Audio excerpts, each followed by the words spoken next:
தந்தி தொலைக்காட்சி நேயர்களுக்கு வணக்கம். நல்லதை சொல்வோம், நல்லதை செய்வோம், நல்லதே நடக்கும். ஒரு வாழ்க்கையில் நல்லது நடக்க வேண்டும் என்று சொன்னால் நல்லதை சொல்ல வேண்டும், நல்லதை செய்ய வேண்டும். அந்த அடிப்படையில் இன்றைக்கு 28/6/2016 செவ்வாய்க்கிழமை, ரேவதி நட்சத்திரம் இரவு 4:05 வரை, பிறகு அஸ்வதி நட்சத்திரம். இன்றைக்கு நான் உங்களுக்கு சொல்ல இருக்கிற நல்ல கருத்து, முன்னோர்கள் சொல்லி வைத்த முத்தான கருத்துக்கள். இந்த குழந்தைகள் எல்லாம் அவங்க கோயிலுக்கு கூட்டிட்டு போவாங்க. என்னுடைய இளமை பருவத்தில் என்னையெல்லாம் எங்க பெற்றோர்கள் தாத்தா பாட்டி அவர்கள் எல்லாம் கோயிலுக்கு கூட்டிகிட்டு போற போது முதல்ல பிள்ளையார் சன்னதிக்கு போய் உக்கி போடு அப்படிம்பாங்க.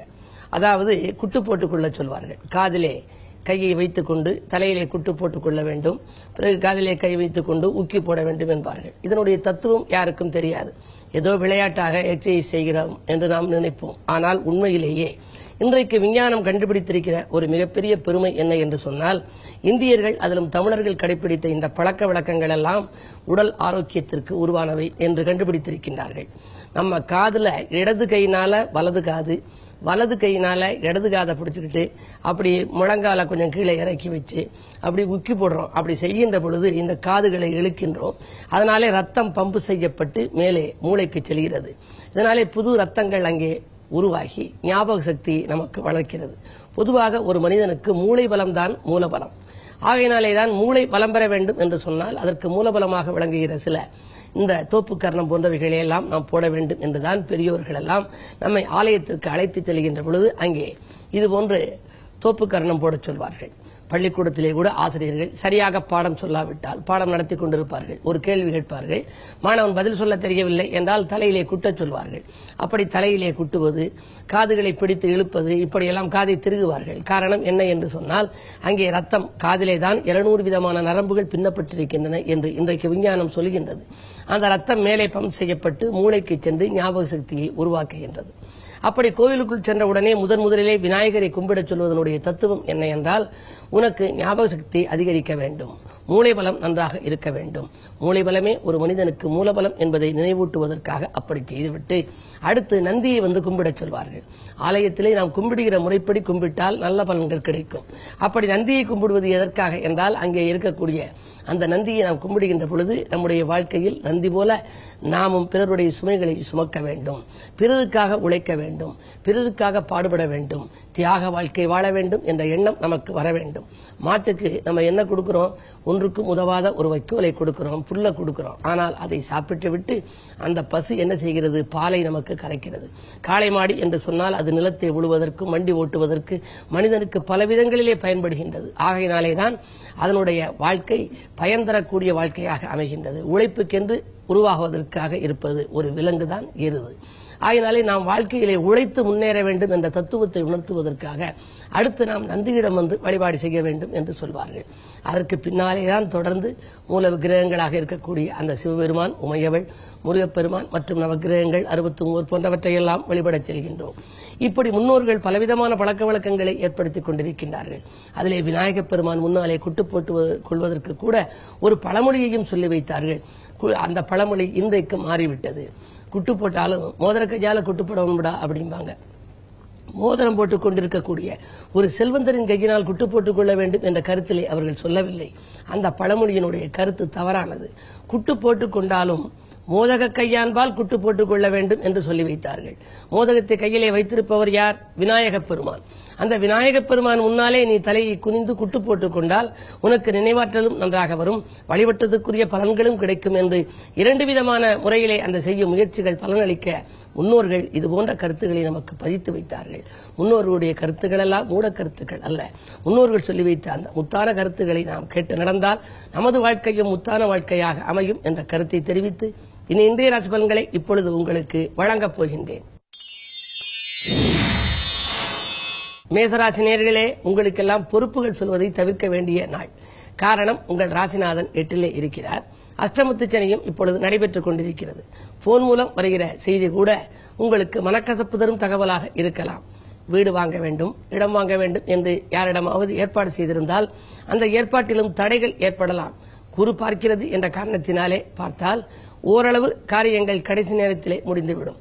பணப்புழக்கம் நன்றாக இருந்தாலும் கூட விரயங்கள் கூடுகின்ற நாள் இன்றைக்கு. எனவே விழிப்புணர்ச்சியுடன் நீங்கள் செயல்பட வேண்டும். அப்பொழுதுதான் ஏமாற்றங்களை சந்திக்காமல் இருக்க இயலும். ரிஷபராசி நேயர்களே, உங்களுக்கெல்லாம் கொடுத்து மறந்த தொகை தானாக வந்து சேரும் நாள்.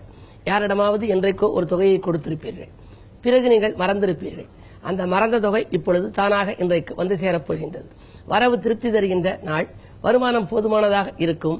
தொழில் முன்னேற்றம் கருதி எடுத்த முயற்சிகளில் எல்லாம் உங்களுக்கு வெற்றி கிடைக்கும். துணையாக உங்களுக்கு நண்பர்கள் இருப்பார்கள். மாற்று இனத்தவர்களும் ஒத்துழைப்பு செய்வார்கள். ஆடை ஆபரண சேர்க்கை உண்டு. வழிபாட்டிலும் நீங்கள் கவனம் செலுத்தினால் வளர்ச்சி கூடும். என்ன வழிபாடை செய்ய வேண்டும் என்றால், இன்றைக்கு கிழமையின் அடிப்படையில் செவ்வாய். எனவே முருகப்பெருமானை வழிபாடு செய்தால் முன்னேற்றத்தின் முதல் படிக்கு செல்ல இயலும். மிதுனராசி நேயர்களே, எதிர்பார்ப்புகள் நிறைவேறும் நாள். ஏதேனும் ஒரு தொழிலை தொடங்க வேண்டும் என்ற ஆவல் உங்களுக்கு மேலோங்கும். உத்தியோகத்தில் நீங்கள் இருந்தால் உங்களுக்கு உத்தியோகத்தில் விஜயாரஸ் பெற்றுக்கொண்டு விருப்ப ஓய்விலே வந்து ஏதேனும் புதிதாக தொழில் தொடங்கலாமா என்று சிந்திப்பீர்கள். அதற்கான முயற்சிக்கு நண்பர்களும் உறுதுணை வகுப்பார்கள். உடன்பிறப்புகள், அதிலும் விலகிச் சென்ற உடன்பிறப்புகள் இன்று விரும்பி வந்து சேர்வார்கள். பணப்பிரச்சனைகள் தீரும். பற்றாக்குறை அகலும் நாள் இந்த நாள். கடகராசி நேயர்களே, உங்களுக்கெல்லாம் உடன்பிறப்புகளின் வழியே ஒத்துழைப்பு கிடைத்து மகிழும் நாள். கூட பிறந்தவர்கள் உங்களுக்கு கூடுதலாக நன்மைகளை செய்வார்கள். ஆனால் என்ன இருந்தாலும் தனாதிபதி சூரியன் 12 இருக்கிறார். விரயங்கள் கூடுதலாகவே இருக்கும். விரையாதிபதி வலுப்பெற்றிருக்கின்ற பொழுது நினைக்கையில்லாத விரயங்கள் வரலாம். வீண் விரயங்களும் ஏற்படும். நண்பர்கள் கைமாற்று கேட்டு நச்சரிக்கலாம். உறவினர்களுக்கு கொடுத்து உதவி செய்வதாக சொல்லி நீங்கள் ஏதேனும் ஒரு தொகையை இழக்கலாம். அதேபோல விலையுயர்ந்த பொருட்களை கையாளுவதிலே கவனம் செலுத்துங்கள். இல்லையேல் அது கீழே விழுந்து உடைந்து அதனாலும் உங்களுக்கு மனக்கசப்புகள் வரலாம். இந்த நாளை முழுமையாக நீங்கள் பொறுமையோடு கழிப்பதுதான் நல்லது. சிம்மராசி நேயர்களே, உங்களுக்கெல்லாம் முன்னேற்ற தடை அகல முன் யோசனை தேவைப்படுகின்ற நாள். யாரேனும் சொல்லுகின்ற ஆலோசனை உங்களுக்கு இன்றைக்கு கை கொடுக்கலாம். என்ன இருந்தாலும் இன்றைக்கு சந்திராஷ்டமம். சந்திரன் 8 சஞ்சரிக்கின்ற பொழுது நீங்கள் நினைத்த காரியத்தை நினைத்தபடி செய்ய இயலாது. கூடுதலாகவே விரயங்கள் இருக்கும். குடும்பத்தில் உள்ளவர்களை கொஞ்சம் அனுசரித்துக் கொள்ளுங்கள். வாகன மாற்று சிந்தனை மேலோங்கும். பயணங்களையும் நீங்கள் மாற்றி அமைத்துக் கொள்வது நல்லது. சுபகாரிய பேச்சுக்கள் முடிவாகவில்லையே என்று கவலைப்படுவீர்கள். பிள்ளைகளாலும் பிரச்சனை, பெற்றோராலும் பிரச்சனை ஒரு சிலருக்கு ஏற்படலாம். என்ன இருந்தாலும் இன்றைக்கு தெய்வ வழிபாடுகளால் தான் நீங்கள் திருப்தி காண இயலும். கன்னிராசி நேயர்களே, அரசியல்வாதிகளால் அனுகூலம் கிடைக்கும் நாள். அயல்நாட்டிலிருந்து கூட உங்களுக்கு அனுகூலமான தகவல் வரும். தொழில் வளர்ச்சி கூடுதலாக இருக்கும். தொழில் தொடங்கும் திட்டங்கள் மட்டுமல்ல, புதிய ஒப்பந்தங்களும் உங்களுக்கு வந்து கொண்டே இருக்கும். வீடு வாங்க விற்க எடுத்த முயற்சி அனுகூலமாக இருக்கும். ஆடை ஆபரண சேர்க்கை உண்டு. இந்த நாள் உங்களுக்கு ஒரு இனிய நாள். துலாம் ராசி நேயர்களே, உங்களுக்கெல்லாம் அதிகாரிகளின் ஆதரவு கூடுகின்ற நாள். மேலதிகாரிகள் உங்கள் குரலுக்கு செவிசாய்ப்பார்கள். ஆதாயம் தரும் விஷயங்களில் நீங்கள் அக்கறை காட்டுவீர்கள். ஆலய வழிபாடு உங்களுக்கு ஆனந்தத்தை வழங்கும். கொடுத்த வாக்கை காப்பாற்றுவீர்கள். அரசியலில் உள்ளவர்களுக்கெல்லாம் மேலிடத்திலிருந்து நல்ல தகவல்கள் வந்து சேரப் போகின்றது. புதிய பொறுப்புகளும் பதவிகளும் வந்து சேரும். லாப நோக்கத்தோடு பழகியவர்கள் உங்களை விட்டு விலகுவார்கள். இந்த நாள் உங்களுக்கு ஒரு நல்ல நாள். விருச்சிக ராசி நேயர்களே, உங்களுக்கெல்லாம் சந்தித்தவர்களால் சந்தோஷம் கிடைக்கும் நாள். சிந்தித்த காரியங்கள் எல்லாம் ஜெயமாகும். தக்க சமயத்தில் தனவரவு வந்து கொண்டே இருக்கும். வீடு வாங்க விற்க எடுத்த முயற்சிகளிலும் வெற்றி கிடைக்கும். பதவி உயர்வு, ஊதிய உயர்வு போன்றவைகள் எதிர்பார்த்தபடி கிடைக்கும். கல்விக்காக எடுத்த முயற்சியும் கைகூடும். இந்த நாள் உங்களுக்கு ஒரு இனிய நாள். தனுசு ராசி நேயர்களே, உங்களுக்கெல்லாம் தெய்வீக சிந்தனை மேலோங்கும் நாள். திருமண வாய்ப்புகள் கைகூடி வரலாம். குரு பார்வை இருப்பதால் வரன்கள் வந்து விட்டு போனது என்ற கவலை இன்று நீங்கும். புதிதாக வரன்கள் வரலாம். அது முடியக்கூடிய வாய்ப்பும் உண்டு. உதிரி வருமானங்கள் பெருகும். குழந்தைகளின் வெளிநாட்டு முயற்சிகளுக்காக நீங்கள் எடுத்த முயற்சிகளில் அனுகூலங்கள் கிடைக்கும். வாகன பழுதுகளை சீர் செய்து கொள்வீர்கள்.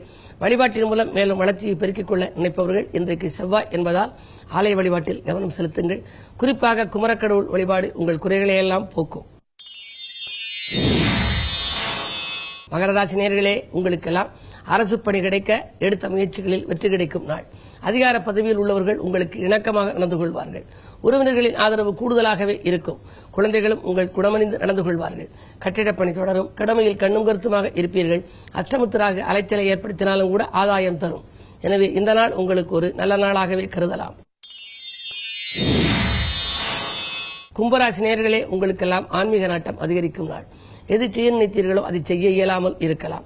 எதிர்ப்புகள் மேலோங்கி இருக்கும். மறைமுக எதிர்ப்புகளின் விளைவாக பல காரியங்களில் தடை ஏற்படலாம். கோபத்தை கொஞ்சம் குறைத்துக் கொண்டு செயல்படுவது நல்லது. ஆரோக்கிய தொல்லை உண்டு. மாற்று மருத்துவத்தால் உடல் நலத்தை சீராக்கிக் கொள்ளுங்கள். என்ன இருந்தாலும் இன்றைக்கு முழுவதும் பொறுமையை கடைபிடித்தால் தான் பெருமை கிடைக்கும். மீனராசினியர்களே, உங்களுக்கெல்லாம் விரயங்களிலிருந்து விடுபட விழிப்புணர்ச்சி தேவை. ஜென்ம சந்திரன் பயணங்கள் அதிகரிக்கும். பூர்வீக சொத்துக்கள் சம்பந்தமாக எடுத்த பாகப்பிரிவினைகள் சம்பந்தமான முயற்சிகளில் வெற்றி கிடைக்கலாம். வீடு வாங்க விற்க எடுத்த முயற்சிகளில் கூட அனுகூலங்கள் உண்டு. 6லே குரு இருந்தாலும் கூட அதன் பார்வை 2ல் பதிவதால் வீட்டு குடும்ப பெரியவர்கள் உங்கள் குணமறிந்து நடந்து கொள்வார்கள். வரவு திருப்திகரமாகவே இருக்கிறது. வாய்தாக்கள் ஓயும். வழக்குகள் சாதகமாக முடியலாம். உடல் ஆரோக்கியம் சீராகி உற்சாகத்தை கொடுக்கும். இன்று பயணத்தால் மாலை நேரத்தில் நல்ல பலன் உங்களுக்கு கிடைக்கப் போகின்றது. மேலும் விவரங்கள் அறிய தினத்தந்தி படியுங்கள்.